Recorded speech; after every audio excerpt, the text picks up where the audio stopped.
Jaya.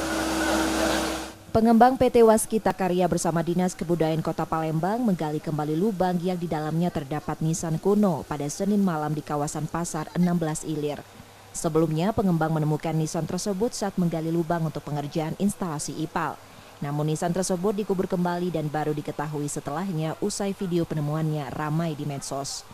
Ada 4 batu nisan yang digali di lokasi dari kedalaman 1 hingga 1,5 meter. Identifikasi awal Balai Arkeologi Sumatera Selatan, bentuk nisan menunjukkan berasal dari masa Kesultanan Palembang Darussalam.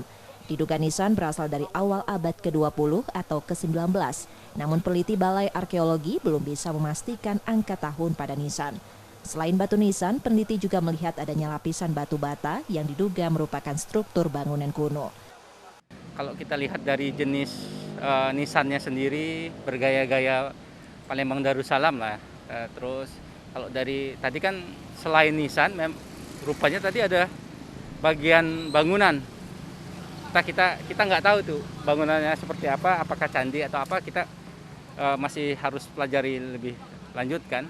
Tetapi kalau kita lihat itu memang tadi ada sekitar 5 lapis batu bata. Yang kata teman saya yang terjun tadi, Mas Sigit bilang dia melingkar kayak gitu kan. Apakah semuanya kayak pendopo atau apa kayak gitu kan, kita masih lewat foto aja, nanti kita akan coba cross check. Keempat nisan dibawa ke kantor Dinas Kebudayaan Kota Palembang. Dalam beberapa hari ke depan, penelitian akan dilakukan untuk mengkaji bentuk dan membaca inskripsi pada nisan tersebut. Lokasi proyek pembangunan instalasi pengolahan air limbah bersinggungan dengan kawasan diduga daerah Keraton Kesultanan Palembang Darussalam. M. Rizky Nurmizan, Kompas TV, Palembang, Sumatera Selatan.